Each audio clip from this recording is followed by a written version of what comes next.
which I know he's going to. He likes interactive presentations. So, but unless you're actually talking, please mute yourself. That way we don't have all of that background noise. Feel free to share your thoughts, reactions. I'll be helping Edward in the chat. I'm sure there's going to be room for questions afterwards. And today we're going to be talking about digital literacy and look at some of the real world challenges, knowing the workforce expectations and learning how to bridge those gaps. And we do still have some people coming in, but for now, I'm going to keep letting people in and I'm going to hand it over to Edward. Well, good. I was going to say good morning, everybody. That tells you how my day's been. So it is now afternoon. And I definitely do like interactive as much as we can do discussions. However, if you're not comfortable doing that overneath voice, I completely understand. Feel free to do the chats, and then we will do chats. We'll have some prompted questions throughout this. But today's topic, I'll go ahead and get it up probably unskillfully as I navigate Zoom, but it is going to be digital literacy. And the goal is really to understand digital literacy and how it affects the people that we serve and their ability to find employment and to maintain employment. So with that said, I'm going to share my screen. Hopefully this works. And I had to get into presentation mode and move my bars. Give me 1 second. Oh, it's because I'm not on the right one.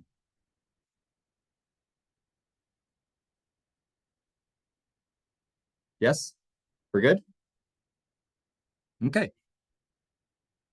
So with that said, we really have a 4-pronged agenda today. And I don't know if we will go the full hour and a half. I've said that before and I've been right, and I've said that before and I've been wrong. So we'll see how today goes. But the idea is that we want to first understand, what do we actually mean when we talk about digital literacy? Because I have heard so many different definitions of what that means. And in a conversation, people will attack what they perceive as a problem with digital literacy, and other people are at a completely different point. So I want to make sure that we understand what we're talking about. And then, what are the causes of gaps in those that we serve in digital literacy? How do we bridge the gaps? And if we do successfully bridge the gaps, what are the benefits that we bring to our clients that we're serving in digital literacy? So those 4 topics are where we want to rest our knowledge base today and walk away saying, well, okay, I'm a bit more comfortable understanding and how to serve. With that said, again, you can do voice. Most people might be more comfortable with chat, but how would you define digital literacy? What are some words that just come to your mind? And I am definitely learning to be comfortable with, what is it, 7 minutes of silence? No, 7 seconds of silence. That's 7 minutes. Seconds, yes. Yeah, I'd make for a long presentation.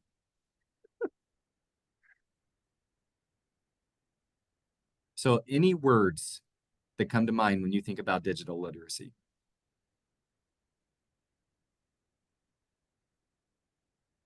It's actually funny because when you're doing that, I'm scrolling through and I was like, oh, there is a cat icon on the screen for somebody's picture. That is so cool. I think of keyboarding skills sometimes, right? Some That's people a use good one. their Yes, phones, but that doesn't really transfer to a keyboard. Annette just typed in basic computer skills. good. When we talk about digital literacy, a lot of times people think of very advanced skills when I do these. But I'm so glad that you were talking about just basic hardware skills. Basic hardware, basic software, internet. A lot of people don't realize that digital literacy skills also are about online safety. I went to my mom's house yesterday. She called me over. She said, Eddie, can you tell me about this message that I received? And to me, it was like, oh, these are one of these common scams. And I'm like, wait, did you call them? And it's like, yeah. I was like, did you give them information? Yeah. And I'm like, let's wait and see what happens. So even online safety, because she went to a website, was entering information. I was so proud of her in one moment that, oh, you can use your phone to do this. But the next moment it is that I didn't teach you about this part of it. We have more in the chat. Digital Yeah, literacy is comfort with and understanding of technology that affects our lives. comfort, that's so good. Comfort is Um, very, very good. Yes. Sierra teaches and trains digital literacy, so they're talking about the growth of the community, how we live, learn, and work in a world Good, with ever-changing technologies. And good, Chad says understanding of technology. good. Well, I'm impressed. I usually get one word responses, and you've definitely taken it to another level, much higher level. We had said about like keyboarding, basic keyboarding skills.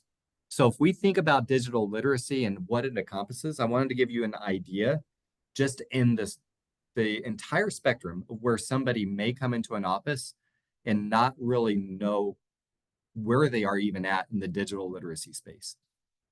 So that's your keyboard. But even in order to have keyboarding skills, you would have to know what I mean when I say, can you type? Or if I were to say, grab the mouse. Those are very, very basic hardware concepts that we take for granted, that even understanding the nomenclature of the hardware itself is a digital literacy skill that's a foundational skill that some people actually lack. And then we think about once you understand the hardware and what the hardware's functions are, to start to gain skills with the hardware. Most of us played video games when we were younger, so the idea of doing left click and right click is not that foreign to us because we had 4, 8, 16 buttons to play with. But for some people, they didn't. And the dexterity that is required to do that is lacking. The ability to go from 2 words a minute to 10 words a minute to 30 words a minute to 40 words a minute in typing is a digital literacy skill that needs to be in place before you can obtain certain jobs. So just basic keyboarding is a huge one that we see. Oh my gosh, I say we and I never introduced myself. But at Goodwill, we see in many of our programs that if somebody lacks, it limits them. Who knows what this icon is? I don't know what operating system or what system people use. Does everybody know what that is? All Sierra right, that's says it's Gmail, right? Gmail. There we go. So the ability to understand what email is, the ability to operate Outlook, Gmail, Ymail, I think is the cool name for Yahoo. If anybody has a yahoo.com email, I have one of those. They switched to Ymail to be more cool. So if you have one of those, yeah, those things. So in order to do Gmail, most likely you're going to have to understand the internet. Some people don't have a concept of what the internet is. So the World Wide Web, not that long ago, I told somebody, go to www. They were like, oh my gosh, guy, don't say that ever again. But the concept is, right, this giant web of interconnectivity that's out there that once that machine started rolling, it was made, actually, you might not know that, it was a military underground operation to be made as an infallible means of communication that cannot be shut down. Internet's out there, you can't shut it down. It's going to be around for a long time. The interconnectivity, but to understand that and how to operate that, if that's lacking, very difficult. How about this? Anybody know what that is? Yep. Oh, Google Docs. Could be Microsoft Word. So the ability to not only type, but to be able to use a program to take your thoughts, put it in print in a way that's acceptable, and to be able to share that document. How about that one? Yep, there you go. Could be Excel, Google Sheets. I'm not sure which one that one is actually. That might be just a more generic icon, but it's one of those two. It's a spreadsheet. And it's not just knowing how to use a spreadsheet, which for a lot of people is a very foreign idea.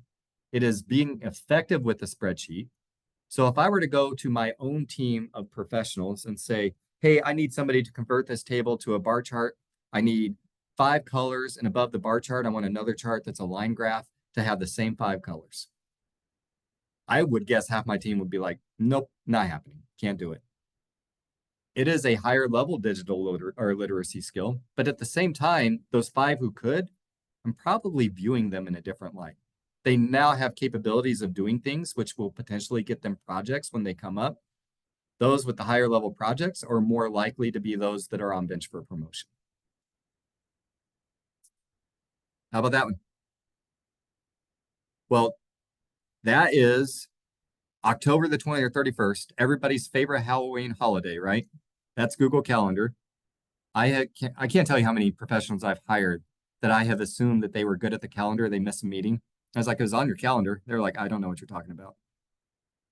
So if we were to think about a job seeker who doesn't have digital literacy skill much lower than that, I'm hiring professionals that don't know how to utilize Outlook or Google Calendar. I think it's called Google Calendar.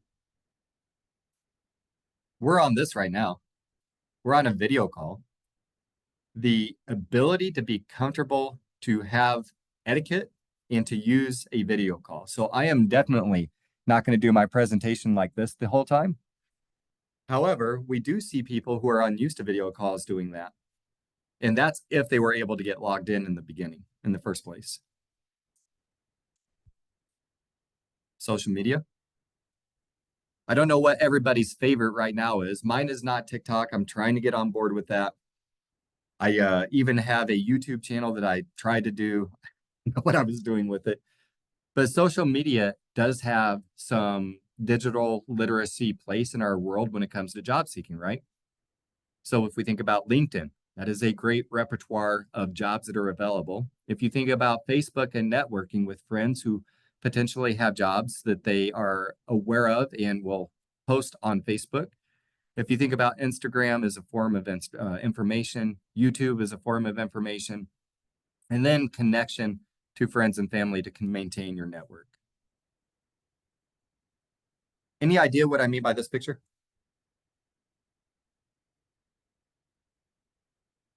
That's a credit card reader. Use that way too often right now. I am so fascinated by being able to double click my phone and have the virtual wallet that I probably should not even be buying some of the stuff. I'm like, I'm going to use my virtual wallet. However, people are intimidated because if you have ever looked at the cash registers these days, not like they used to be. It's 100% touchscreen. Touchscreen that is connected to a computer, probably a Dell or an HP, that also has a keyboard, that also has a mouse if they're the old style, but all touchscreen if they're the new style. And that is intimidating to people. They are talking about, okay, did you, at the end of the day, did you run your Z reports? Did you run your double Z reports? Did you close out your batch? It's like, what are you talking about? This is just to be a $12 an hour cashier at Goodwill. So all of that to say, if you don't have digital literacy skills, not only is that intimidating, you might not be able to do that. Yeah, I can train you, but I can't tell you when I was in retail how many people is just like, we're gonna have to do something different. And then there's the troubleshooting. You can have all that and something goes wrong. In the first moment something goes wrong, the entire world could fall apart for people who are in, this was said before, who are not comfortable in the space of digital literacy. So this is where people will throw their hands and say, you know what, things are so much easier when it was paper and pencil. And probably some things were to some extent. Volume of work we do, 10 to 100-fold more now. But for those people who are not comfortable in digital literacy space, this can be a big problem. So that's really my definition of digital literacy is it could be all of those things from the very lowest level to even recognizing and naming hardware to the highest level where it's like, I am capable of troubleshooting hardware, software, networks. I am capable of creating digital content. I have a high level of digital literacy. So a question to you, why is digital literacy important? And I'll wait on this one. This will be one of those times that I'm like, because I have to take a drink. I think it increases independence, especially for individuals with disabilities, especially for consumers who want to be more independent and want to reach certain goals. So reaching that knowledge of digital literacy, whatever level that may be for that person, can really help them meet that. Sierra, I'm so excited that you said people with disabilities. When I was designing this, part of what I did not make it or did not make it into the presentation because of what I was afraid of time, people with disabilities and people who are justice involved that have missed part of the technical revolution, a lot of times are behind the curve because of either a choice they made in the past or because of an event that happened to them or just they were born with the disability. And it disproportionately affects them. So without a doubt, very important. We have more in the chat. Someone says it's the way of the future. It expedites communication. It's the way of transactions communications. Companies are needing individuals to communicate with one another, completing timesheets. Job postings are mostly found online. When I worked at the American Job Center up here in Region 1, that's all I heard was, give me my newspaper. Why can't I just go in person and talk to someone? Yeah. Technology acclimation is one of the highest barriers my clients struggle with, Chad said. He's a reentry health worker. Yep. Well, good. So we have the New Beginnings program at Goodwill, and they have a digital literacy class that they go through. And I would say I completely agree with you within the justice involvement space. And I think I'm maybe 3 years behind on that terminology. But those who have been touched by the justice involvement system, digital literacy is so much of a barrier to employment. It's a barrier to applications to employment, let alone the whole check the box thing. So you can't even apply in the first place. Then you have to check a box depending on what the box is asking you to check. And then you have to get through an interview, which is a human who is basing a judgment off of how you answered the checkbox question. And then you may not even qualify once the background checks run. Like all of that is very difficult. Very difficult. So daily life, start to finish, digital literacy is there no matter what. Scariest one for me is the way of the future. It is so true that if we don't adopt to it, we will be also, 10 years out, we will be the ones who in this presentation has to be helped if we don't adopt. So we talked about some of these. If we're thinking of client-based individually, the person in front of you, how it impacts their ability to be employed or retain employment. Right off the bat, if you do not have a certain level of digital literacy, it's hard to even search for a job, let alone apply for it. So if you can't use Google, if you can't use LinkedIn, I'm trying to think. I am in the moment. It's been so long since I've searched for a job. This is my loyalty to Goodwill. If I have people actually walking by, it's like, yeah, he actually is loyal to Goodwill. But what are the other ones right now? Insight? No, that's old. Monster.com. It's been forever. One starts with an I. Indeed. Indeed, thank you. But to even get on those websites require your ability to understand the internet, to utilize a mouse and keyboard, and to know how to navigate to the site, to then fill out an application. To be able to understand that once you hit a field, then you type to the field, but then you have to go to the next field, all very intimidating to somebody. Oops, only in some instances, and in many instances today, to have a virtual interview or a virtual recording that they then use a computer parser to screen. Then you do your onboarding. And what do you have in your onboarding? Your online paperwork. All of your W-2 information, all of your checklists, your benefit elections, not on paper anymore. It's all online. And then they'll have a couple of videos and virtual trainings for you too. All online. And then you're actually working. And when you're working, you're probably using a series of virtual skills or digital skills similar to all these ones that we went through here. And that's how it affects the workplace. It's very integrated. It's very rare that you can completely get around it now. With that said, I am curious in our chat where we rate our own confidence in our digital literacy skills. So we come from different walks of professional life. One is, look, I am here because I was hoping to learn basic keyboarding, basic what is a mouse, and what do you mean by left, right click. 10 is, Eddie, dude, go ahead and mute your camera, mute your microphone. I'm going to take over at this point. That's a 10. So in your chat, go ahead and rate yourself. While you're waiting for the ratings to come in, someone commented that even accessing healthcare requires digital literacy skills. Oh, man, it's so true. I can't figure it out myself sometimes on the portal. I'm like, what in the world? Let me put my rating in, by the way. We got a 5, we got a 9. Alexander said he could take over for you. He put 10. May have to. I might get booed Um, out of here. we have roughly 20 people in our room and we average of 7. Okay. Got some 8s in there. Sierra's a 10.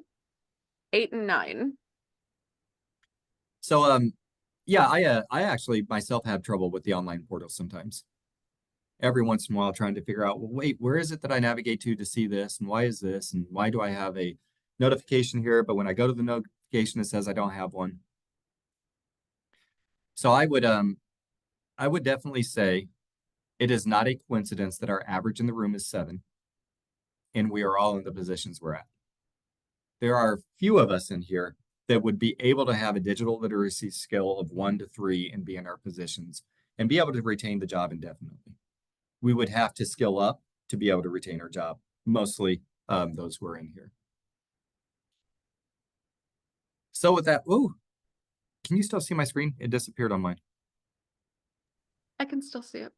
Okay, I gotta find it. Oh, and someone also commented that digital literacy is definitely needed to apply for and receive unemployment insurance.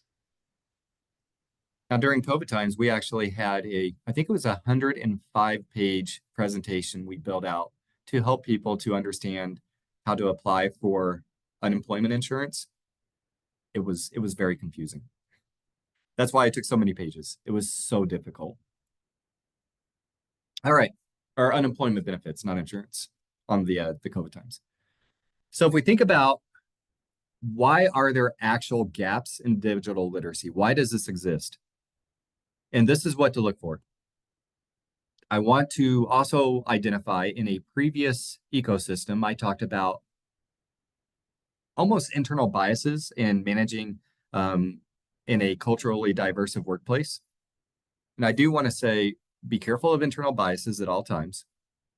Also, to be aware that there are data and statistics that each individual company, department, or program has put policy and procedure in place for, because those data and statistics represent a need of a diverse demographic itself. An example is in our JI program, which has already been identified, we know that there's a higher percentage of people that would be considered digitally illiterate, so we have a program in place for it. So it's not necessarily an internal bias that somebody comes in and says, I've been incarcerated for 20 years, but I'm gonna say, well, you clearly need digital literacy. It is, oh, we have a program to help you. Let me ask you a question. And one of those questions may be, would you rate yourself in digital literacy space? So just kind of a disclaimer, I am not talking about being biased towards people. I am talking about operating within your programs. But this is what most statistics would say. Number 1, barriers such as age and socioeconomic factors. Let's first focus on age. We can think of age as a just raw number, or we can think of it in a different way. We can categorize it by generations. So if you were born in the generation that was year 1946 to 1964, anybody know what that generation is titled?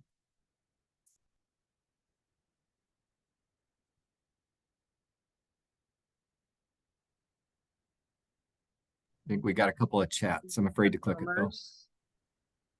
They are the baby boomers. What about the next generation, 1965 to 1980? These are what I would say is the best generation. Not that I'm that generation, but Someone said X. they are Generation X. Next generation, 1981 to 1996.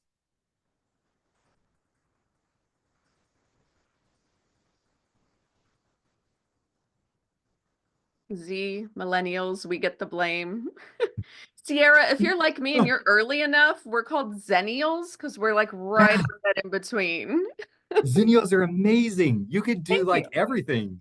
The Yeah. Zennials are the most powerful ones. It used to be X who were the betweeners. Now it's the Zennials who have all the power. Millennial. So 1997 to 2012 is the Zs. And then 2013 to 2025 are the alphas. I'm going to tell you why they're on there in a second. So if you are born of certain generations, you have certain advantages. One of the advantages occurs in Generation X. I'll give this one to you. In Generation X, there was something called the Commodore 64, the first affordable mainstream computers. Some of you on this call may have had one. We probably used it for video games, but there weren't very good video games on Commodore 64. I remember that. However, by the time Generation X started going to college, then a computer's prices dropped. They became more and more affordable. More families started to have computers. And then all of a sudden, Generation X, when they graduated from college and went into the workspace, they were competent on using computers.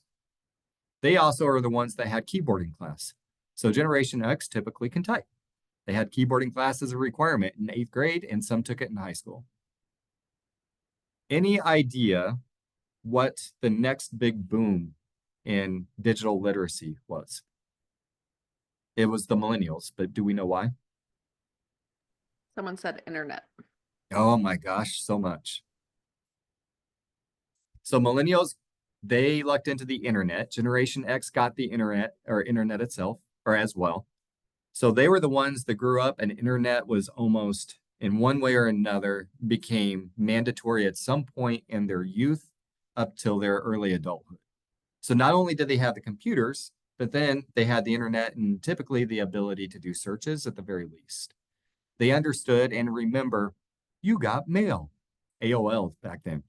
So they understood email. They understood the concept of communicating, not using post office snail mail.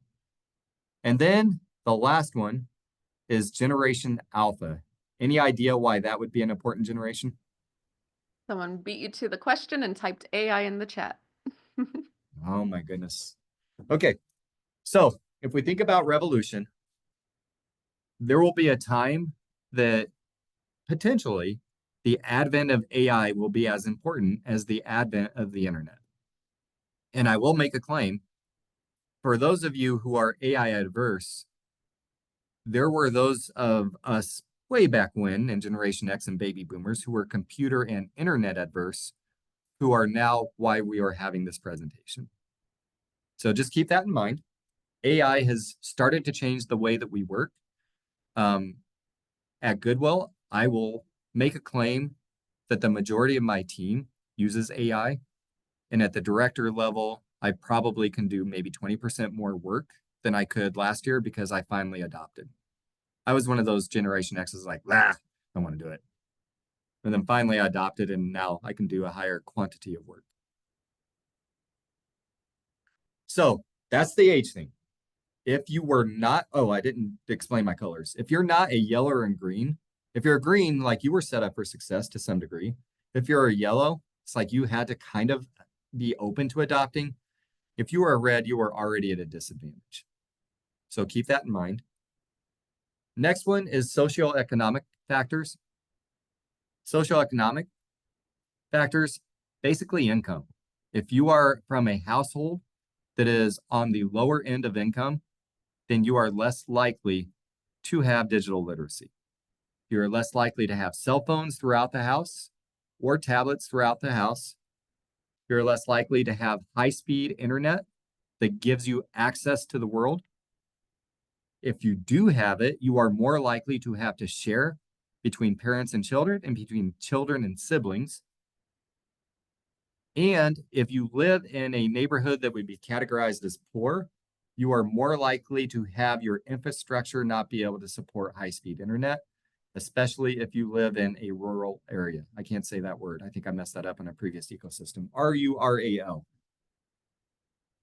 Finally, this demographic of the population is time-starved, a lot of times because of transportation and the public transit system.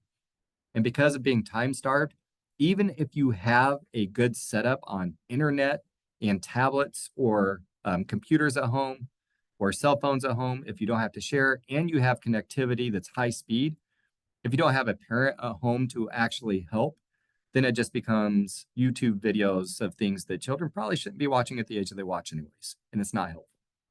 So that's the time part of it. Finally, if you are living in a neighborhood that has less overall funding, less overall income and taxes, then they have less tax money to invest in their school system, which means the schools themselves may lack technology, to be able to equip the children for success by learning technology at schools and digital literacy as well. If you fall into that category, it doesn't matter what timeline you're born in, it's all red. There is no yellow, there is no green. You're going to be at a disadvantage, unfortunately, if you have an income constraint. So if we look again at that, then now we say, well, how does it affect not only work? Because we know if it affects work, it's going to affect promotions. If it affects promotion, it's going to affect income. But how else does it affect life? Those who are not digitally literate right now have a hard time staying connected to, for example, if you're older, to your grandchildren. If anybody knows somebody who's of the ages 8 to, let's say, 14, they're probably less likely to talk to you on the phone as they are to FaceTime you. And if you don't do FaceTime and video calls, then the amount of time that you're going to get with those children are probably going to be less, those grandkids. The interconnectivity of family, a lot of times, is based off of social media and what you have seen. For example, I just saw my brother was celebrating a 25th anniversary and went to Mexico. I have no idea. I was like, dude, how have you even been married for 25? I was like, oh, that means I'm almost 50. Not to give my age away, Generation X. But that's social media. So in life, it affects you as well. Overall well-being, interconnectivity, to also some of your supports if tragedy happens. And that lack of interconnectivity can lead to mental health stress, the inability to solve crisis. And one of the biggest ways to handle that right now is to do therapy. If you can't get an appointment, then it would be online therapy, and you don't have access to that. Also don't have access to the physical part of online, which would be your online virtual visits. So it affects way more than just the job place. So I wanted to also give you a little bit about numbers. I was looking for my papers to make sure that I give you decimals. I'm going to round up for I didn't get my papers. So 37, the number 37. If you are over the age of 65, this is the number of percent of people that have never touched a computer or been connected to the internet. So even if you have a Junebug phone, they make those specifically to where it doesn't look like you have connection to the internet. You still don't utilize that connection. 42%. This one will be familiar. If you are justice involved, and if you have served a sentence over 5 years, this is the number of people that would classify themselves as digitally illiterate, 42%. 2, if you are over the poverty line, this is the number of times you are more likely to have a computer in your house, being over the poverty line. 32. So if you are, now we're going to go back 10 years. If you are 55% or older, 55 years or older, this is the percentage of people that would claim that they do not know how to search for or fill out an application online. That's a third. There's 37% have never connected if you're 65 or older. If you're 55 or older, even if you have connected, you still are lacking skill to be able to complete it. And then 38, if you are categorizing yourself as Black or African American, this is the percentage of people who do not have access to broadband internet at home. So all of this, I think, are sobering numbers to me on why socioeconomic, age factors, race factors, whether or not you've been incarcerated in the past, whether or not you actually make money versus not make money, why they affect your likelihood to have digital literacy skills. So the gap is real. The impact is huge. That was supposed to be a mic drop moment. I don't think I did that well, but I can't go back and do it again. So that's why, just in case, the words were big. So I also wanted to talk a little bit about just your expectations in the workplace and digital literacy before we go into the next. And the next part is, what can we do about it? So right now, most employers seek some type of basic level digital literacy skill. And because of that, many employers will ask a standardized interview question. Because if you don't know, standardized interviewing is kind of important right now to make sure that all interviewees get the same question. But one of those questions will be testing what a candidate knows about basic skills.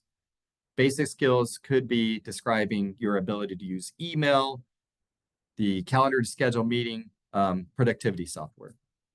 So a question could be so simply, hey, can you tell me about an example where you've used productivity software to improve your efficiency at the workplace? And if you have to clarify what productivity software even is, you're probably not going to get the job. Or it could be like, oh yeah, absolutely. I use Google Sheets all the time to be able to organize data into tables, create charts, and then visualize it for the CEO. Like that would be a much better answer than what's productivity software, right? So those questions are coming more and more often. And if you fail that question, I would rather hire somebody that I don't have to train in digital literacy space, unfortunately. That might not necessarily be true for all positions at Goodwill, but I think you get the idea there. Next, if we think about real life tasks, the most, I don't want to say basic because that's the wrong word, but the most manual tasks that we're used to are being converted to digital. So we had given the example of the POS register system. I could give the example of taking a donation at Goodwill. Here's what used to happen. I used to get a donation. This is my donation. I used to say, hey, thank you for the donation. Your donation will go to help people get their high school diploma. I would set it down. I would say, would you like a receipt? Sign off. This is the donation. Thank you for supporting. And then they went off their way. Now to take a donation. Hey, do you have your rewards card? Oh, you don't? Would you like to sign up for one? You do? Well, let me go over to the computer and get you registered for a rewards card. I'm now scanning the rewards card. Okay. Now I'm going to enter in your information. Now I'm going to have your address, your spellings, your emails, all of that. And if you don't have an email, I might say, oh, do you know that you can sign up for an email right now on Google? No credit card required. And then we can count your donation. I'll just wait here a couple minutes, come back when you're done. And then I sign up. Then I have to connect this to my software that tracks donations into the system. And then it's all on the rewards card. Simplest thing that is now a digitized process. And that's just something in a Goodwill retail store. The other thing, if we talk about work expectations, it's not just expectations of knowledge. It is that there is an expectation of performance. There is a very, I am being biased now, and I'm going to categorize. So give me that freedom for a moment. There is a very low tolerance across the board, I think, of those who have a very low level of digital literacy in an environment that requires it. So if you get hired and you type very slowly, the desire to invest in you as an employee probably is equally as low. And I'm saying that because the investment's so great that there's not going to be a lot of return immediately. And we all want curves that go like this rather than like this. So there's a low tolerance for those without digital literacy. It's just a sad thing that I've observed over time. I think there would be statistics to actually say that that is true. So we've kind of talked about this a little bit, the retail operations. Nursing, one thing that I've seen in nursing that's starting to happen. Does anybody know what the term redact means? So if we were to take a situation that happens, let's say in a nursing home, let's say somebody falls. And in order to document that, there's two reports that has to be done, a fall assessment, and then you have to actually do a physical checkout of the person as a whole. So the fall assessment's more like what led to the fall, like what were the environmental conditions. And then the physical part is what was the examination of the person to make sure that they were okay and didn't have to be sent out to the hospital. Well, in that, there is going to be a tremendous amount of documentation.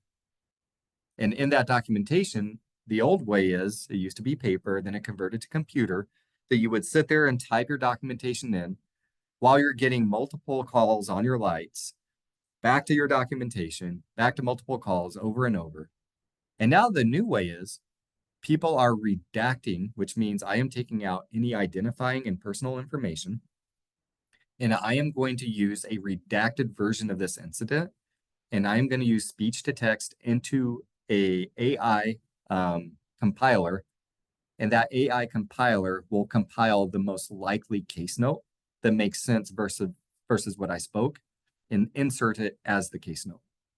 So all you have to do is speak it while you're walking around the floor doing some other things, whatever it is. And then it will insert it into your software. You go back and read it. It's pretty good. So usually it's right. And you press submit. And then suddenly a 4-hour process across the night turns into a 20-minute process. So now we are all the way to the right-hand side. This is to the, oh my gosh, I forgot him, the Generation Alphas, the coolest name ever. The Alphas now get this AI technology that is already infiltrating things that are like nursing. I'm not going to talk about this one. I think this one's pretty easy. The idea to be able to have opportunities for promotion because of higher competence in digital literacy space. If you're given a project and you come back with 1,000 graphs and charts in a very short amount of time, and you've compiled data, you've analyzed trends, and you are not a data analyst, people are going to think you are the best gift to the company ever. It's like, who is this person? Why are they so smart? And why are they in that position? Right? So the opportunities to promote with digital literacy in a very high level, definitely good. I say this when it affects our clients is because even as we're trying to get people into entry-level jobs, that next step to get them to a cashier to a manager may require that they actually close books on a spreadsheet. It does here. So each of those steps will require a higher level of digital literacy a lot of times.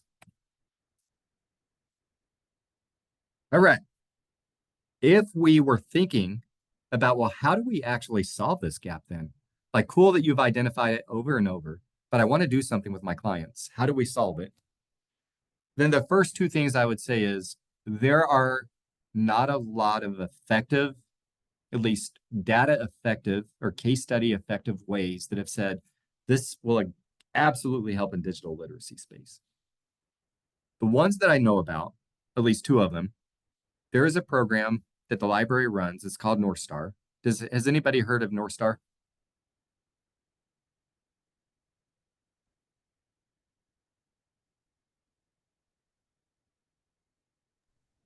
In the chat, someone said yes. A couple people said yes, and Sierra said that is what they use. Okay. So North Star is not bad. We actually, we have a CSEP program, 55 and older. North Star is who we have a contract to be able to utilize as a provider and teach North Star their curriculum.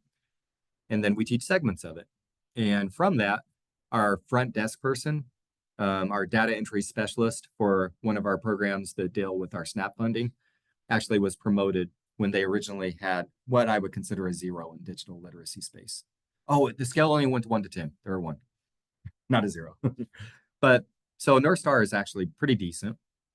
But being able to identify a provider of North Star, so potentially a local library, or potentially online programs such as Coursera have similar digital literacy programs. One thing that I would say is it's not just being able to identify, hey, here is a provider that's close to you that's on a transportation line that you can get to, that's at times that you can actually do, or with Coursera, times that are at your own time that you don't have to schedule. The next thing is that they probably need a partner and mentor that can diffuse the apprehension and give them encouragement and also listen to their frustrations. So when I say that, just like anybody else or most of my coaching team, if I were to say, hey, can anybody help me to actually fill in for a presentation for the ecosystems? Most of the coaches immediately will not look me in the eye right off the bat. And that's because they have a fear of public speaking. And there was a coach last time who filled in for me for ecosystem. And it was with encouragement that she was able to start to feel comfortable with it. But had it not been the encouragement, she probably wouldn't have done it. This is the same thing for somebody who is going into unknown space in digital literacy. As a mentor, as a coach, as somebody that you trust, they view us. I mean, we're literally sitting on the other side of a computer a lot of times, typing at speeds that they will never even imagine is possible, saying, okay, this is what I found on the internet resource. This is what I think you can do. They view us as experts.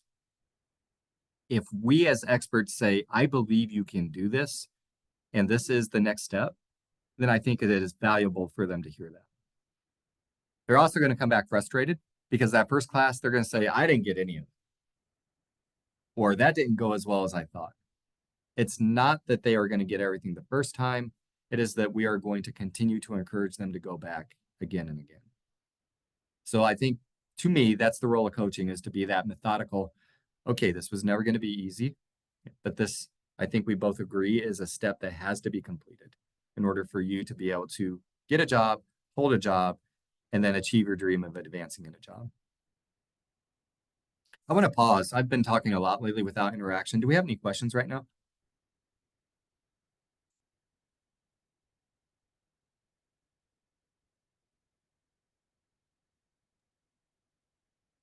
I don't see anything in the chat yet. Okay.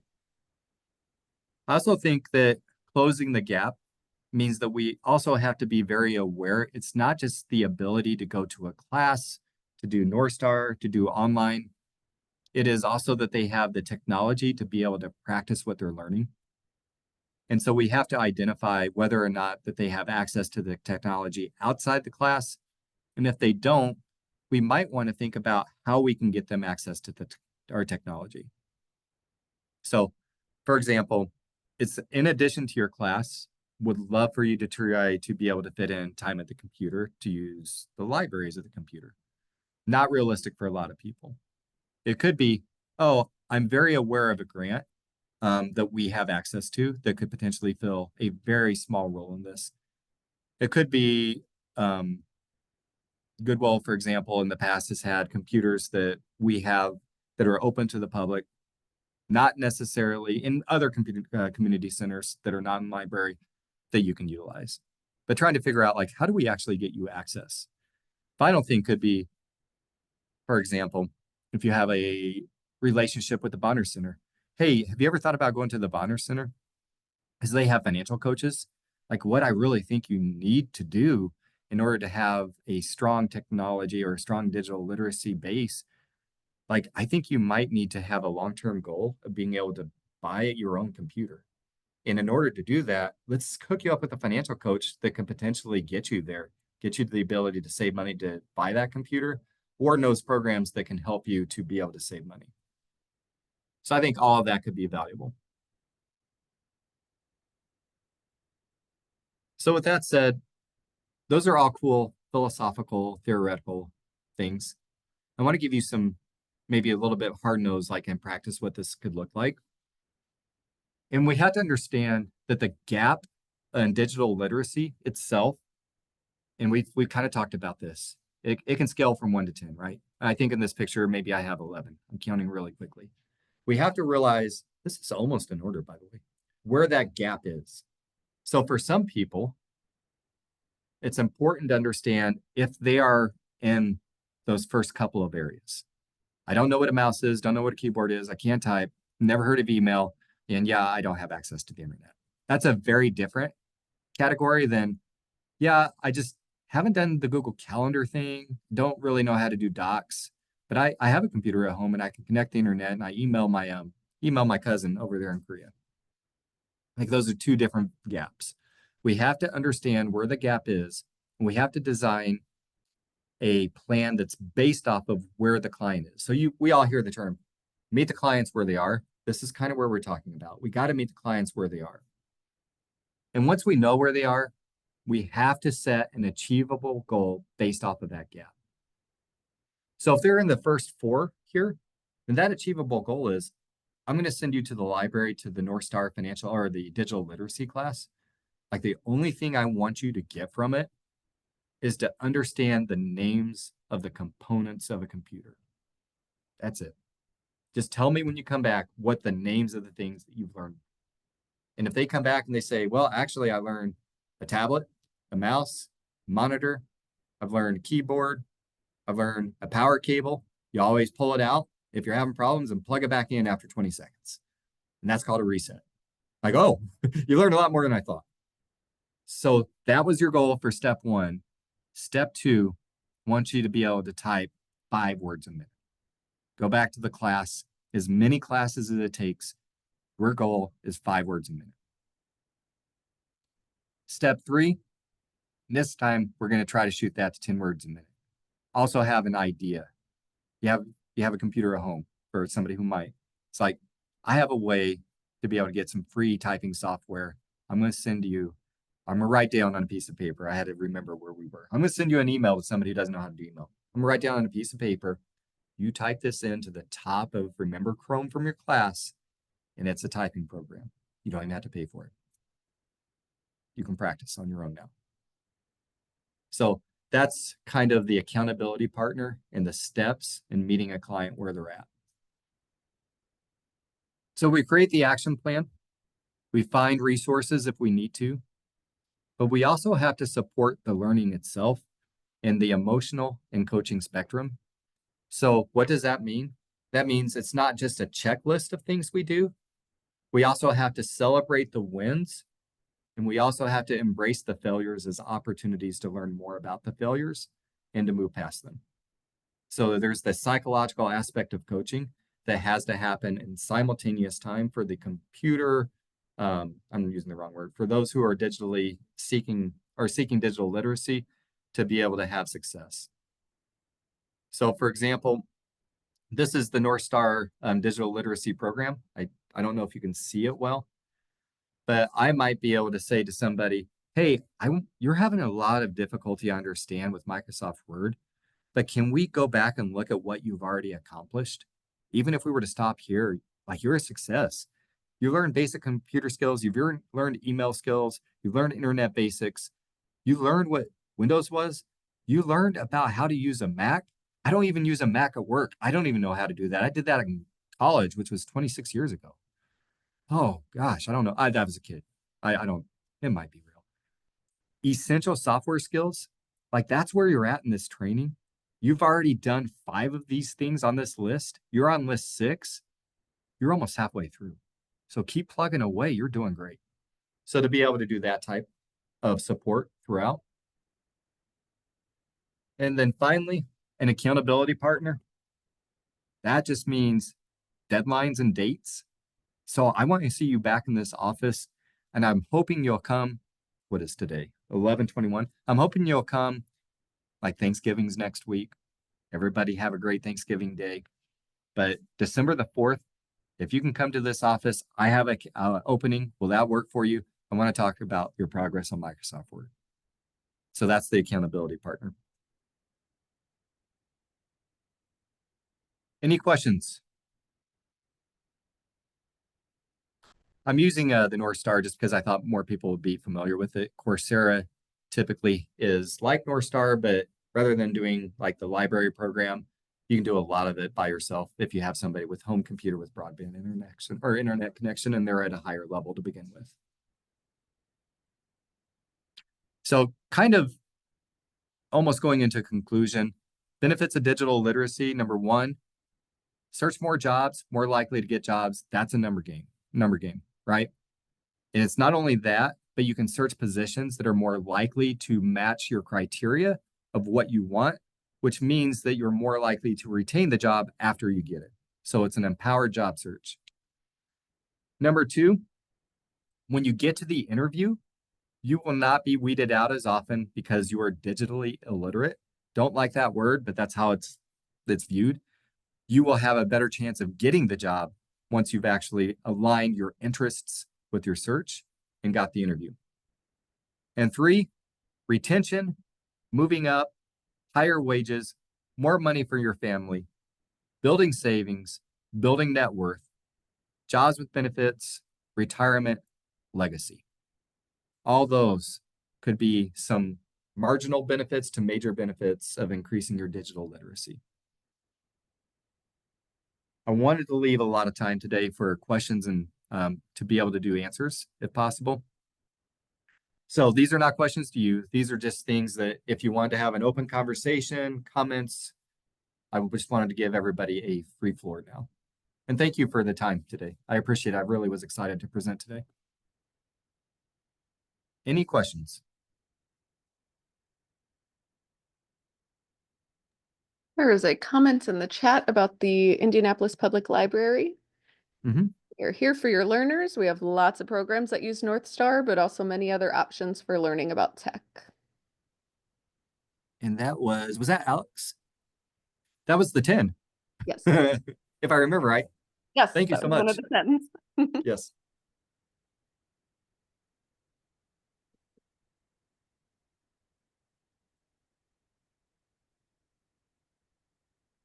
There's nothing coming through in the chat or anything. Okay. So before people start dropping off then, I am going to share a quick poll. And while that is launching, thank you very much, Edward. This was great, very informative. We appreciate your time. And once again, we will not have a session in December. So everyone have happy Thanksgiving, happy holidays, whatever you celebrate. And we will be back on January 23rd.